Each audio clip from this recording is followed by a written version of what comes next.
कैलास राणा शिवचंद्रमौळी फणीधर माता मुकुटी झळाळी कारुण्य सिंधू भव दुःखहारी तुझवीन शंभो मजको नदारी. नमस्कार सर्वांना, श्री स्वामी समर्थ. तुम्हा सर्वांचं आपल्या चॅनलमध्ये खूप खूप मनापासून स्वागत. यंदा 15 फेब्रुवारी 2026 वार रविवार या दिवशी आलेली आहे महाशिवरात्र. भगवान शंकरांच्या उपासनेचा अतिशय महत्वाचा दिवस.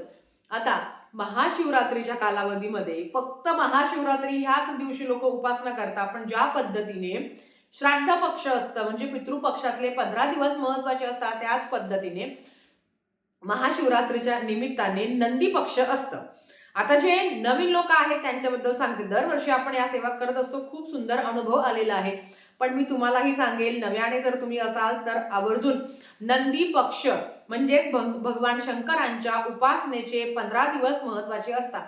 हे 15 दिवस कधी तर महाशिवरात्रीच्या आधीचे 7 दिवस, महाशिवरात्री नंतरचे 7 दिवस आणि महाशिवरात्रीचा दिवस, असे टोटल 15 दिवस असतात. मग आता यंदा 8 फेब्रुवारी 2026 पासून ते 22 फेब्रुवारी 2026 पर्यंत नंदी पक्ष साजरी करायचा असतो. थोडक्यात काय, भगवान शंकरांची उपासना करण्याचा हा महत्वाचा दिवस असतो. आता काही कारणांनी लोकांनी जर हा व्हिडिओ 10 तारखेला पाहिला, अगदी 12 तारखेला पाहिला, तर त्याच्यानंतर जेवढे दिवस तुम्हाला सेवा करता येईल ना तेवढे दिवस तुम्हाला करायचं आहे. बघा, पितृपक्षामध्ये काय होतं, कधी कधी मासिक धर्म येतो आपल्याला, मग त्याच्यामुळे ते दिवस आपण स्किप करतो. पण जेवढे दिवस मिळेल तेवढे दिवस आपण सेवा करण्याचा प्रयत्न करतच असतो. तर हे सुद्धा तसं आहे. किंवा या 15 दिवसाच्या कालावधीमध्ये लग्न सराई आले आहे, दुःख सुख चालूच असतात. मग ते सोडून जेवढे दिवस उरेल ना तेवढे दिवस तुम्हाला सेवा करायची. खूप सुंदर अनुभव आलेला आहे. बघा, आता सेवा काय करायची तर या 15 दिवसाच्या कालावधीमध्ये आपल्याला शिवपंचाक्षरी स्तोत्रमचं पठण करायचं असतं. आता शिवपंचाक्षरी स्तोत्रम सगळ्यांना माहिती आहे, खूप सुंदर आहे. रोज ते तुम्हाला ऐकायचं आहे किंवा पठण केलं तर उत्तमच. तुम्ही संकल्पयुक्त सुद्धा ही सेवा करू शकते. खरं तर जन्म द्यायचं काम हे ब्रह्मदेवाचं आहे, आपलं पालन करण्याचं काम हे भगवान विष्णूचं आहे. म्हणजे मृत्यू अंतिम सत्य आहे. मोक्ष प्राप्तीसाठी भगवान शंकरांची उपासना करायची असते आणि आपल्या संसारिक अडचणी सुद्धा कमी व्हाव्यात. आपले जे काही शारीरिक, आर्थिक, मानसिक जे काही कष्ट आहे ते कमी व्हावे. बघा, एक तर भगवान शंकर हे सांब सदाशिव आहे. भक्ताच्या एका हाकेला सुद्धा ते धावून येतात. जर ते एवढं विश्वाचं कल्याण करतात तर ते तुमचं माझं कल्याण का नाही करणार? ते तुमच्या माझ्या अडचणी का ते दूर नाही करणार? तर जसं जमेल तसं, ज्यांना आता संकल्पयुक्त सेवा करायची इच्छा आहे ना, चला आता मासिक धर्म झाला आहे, आता काय मला या 15 दिवसामध्ये कुठे जायचं नाही, मासिक धर्म नाही, काही नाही काही नाही. बघ, अशा वेळाने लोकांनी काय करायचं, यथाकालीन शब्द नाही वापरायचा. यथाकालीन म्हणजे काय की रोज एकच काळ. आज मी ठरवलंय ना की आज मला उठून एवढ्या सेवा करायच्या, त्या दिवशी काहीतरी अडचण येतेच आणि हे बऱ्याचशा लोकांच्या बाबतीत घडतं. माझ्यावरनं सांगते, आज मी ठरवलं की आज हे मला पारायण करायचं आहे.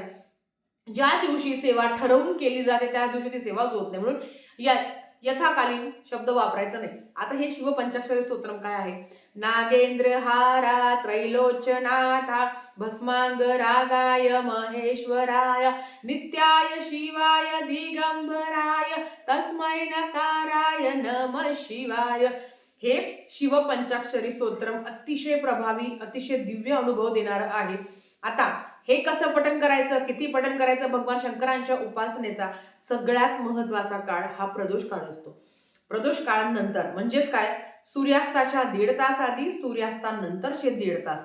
बघा, तुम्हाला सकाळी तुम्ही पठण केलं तरी उत्तम, पण काही कारणांनी तुम्हाला संध्याकाळी पठण केलं तरी चालेल. कोणाला दुपारी वेळ मिळतो त्यांनी तेव्हा केलं तरीच चालेल.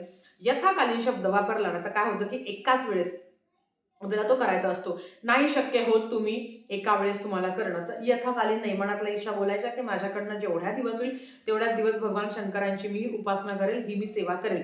रोज तुम्ही 11 वेळा वाचलं तर खूप चांगला अनुभव तुम्हाला येईल. जेवढी जास्त सेवा कराल तेवढा जास्त चांगला अनुभव येतो. 21 वेळा करा, 11 वेळा करा, काहीच नाही शक्य होत तर एकदा तरी करा. एकदा म्हणजे एवढीशी सेवा असते आणि आपण 11 वेळा केलं तर ते कुठंतरी एवढं होतं. आपल्या अडचणी जर एवढ्या आहेत, आपल्याला ढिगभर सेवा करावी लागते, हे लक्षात ठेवा. आपल्या अडचणी एवढ्या असतात आणि आपल्याला एवढीशी सेवा करायची असते तर ते चालणार नाही. अडचणीपेक्षा 10-15 पट ती सेवा करायची असते. कारण अडचणींच्या आधी जो आपला भूतकाळ आहे, जो आपले भोग आहे, तो भोगल्याशिवाय अडचणींच्या सेवेपर्यंत आपण जात नाही. म्हणून सेवा वाढवायची असते. 11 वेळा करा, 5 वेळा करा, 7 वेळा करा, विषम संख्येमध्ये तुम्हाला जेवढं जमेल तेवढं करा. आता ताई मला 11 वेळा करायचं आहे. मग लहान बाळ आहे, घरातल्या बऱ्याच काही अडचणी असतात. मग अशा वेळेस तुम्ही 6 वेळा सकाळी करा, 5 वेळा संध्याकाळी करा. एका बैठकीत केलं तर अतिशय उत्तम. म्हणून सांगते, यथाकालीन शब्द नाही वापरायचा, की एकाच बैठकीत आपण करतो. मग ते आपल्याकडनं होत नाही आणि मग संकल्प असतो तर तो पूर्ण करावाच लागतो आणि मग चिडचिड होते आपली.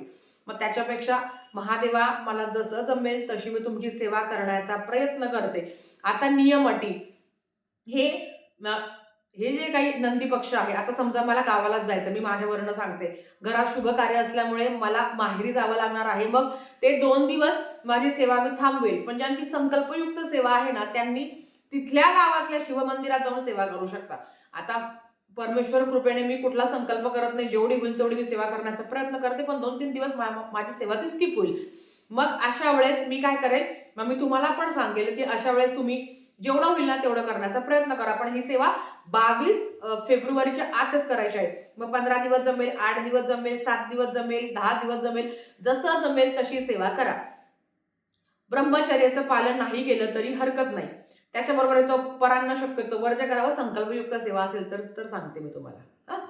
ज्यांना फक्त सेवा करायची आहे त्यांनी परान्न वर्ज नाही केलं तरी चालेल, कारण कुठल्या तरी कार्यासाठी, काहीतरी कामासाठी बाहेर जावं लागतं. ज्यांची संकल्पयुक्त आहे त्यांनी ब्रह्मचर्याचं पालन नाही केलं तरी चालेल आणि परान्न वर्ज, मांसाहार कडकडीत वर्ज. 15 दिवस सेवा करणार आहे, मांसाहार वर्ज. अगदी ताई आज घरात केलंच आहे किंवा घरच्यांनी खाल्लंच आहे, मला खावंच लागलं तर त्या दिवशी सेवा करायची नाही. हा एक नियम आहे, बाकी कुठलेच नियम नाही. खूप सुंदर आहे. बऱ्याच महिला दरवर्षी करतात, त्यांना अनुभव येतोच. भगवान शंकर हे सांब सदाशिव आहे. भक्ताच्या एका हाकेला ते धावून येणारे आहे. आपण पण आपल्या अडचणी कमी होण्यासाठी भगवान शंकरांची उपासना करत असतो आणि ह्या 15 दिवसामध्ये शिवतत्व हे जागृत असतं आणि महाशिवरात्रीच्या दिवशी शिवतत्व हे 100 पटीने अधिक जागृत असतं. तर हे जागृत शिवतत्व आपल्यामध्ये आकृष्ट व्हावं म्हणून भगवान शंकरांची ही उपासना करायची असते. दररोज प्रत्येकाला उपासना होईल असं नाही आहे. कधी कधी तर आपण कोरडी देवपूजा करतो तेवढंच आपण समाधानी मानतो. पण असं जर तुम्हाला परमेश्वर कृपेने 15 दिवस भेटला आहे तर नक्कीच याचं सगळ्यांनी अवचित्त साधून जास्तीत जास्त भगवान शंकरांची सेवा करायची.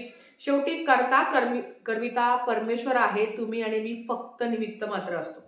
तर आजच्यासाठी फक्त इतकं झालेली सेवा स्वामींच्या चरणी मी रुजू करते आणि आजचा व्हिडिओ इथेच थांबवते. आवडला असेल तर लाईक, शेअर, सबस्क्राईब करा. भेटूया परत अशाच एका नवीन व्हिडिओ सोबत. तोपर्यंत श्री स्वामी समर्थ.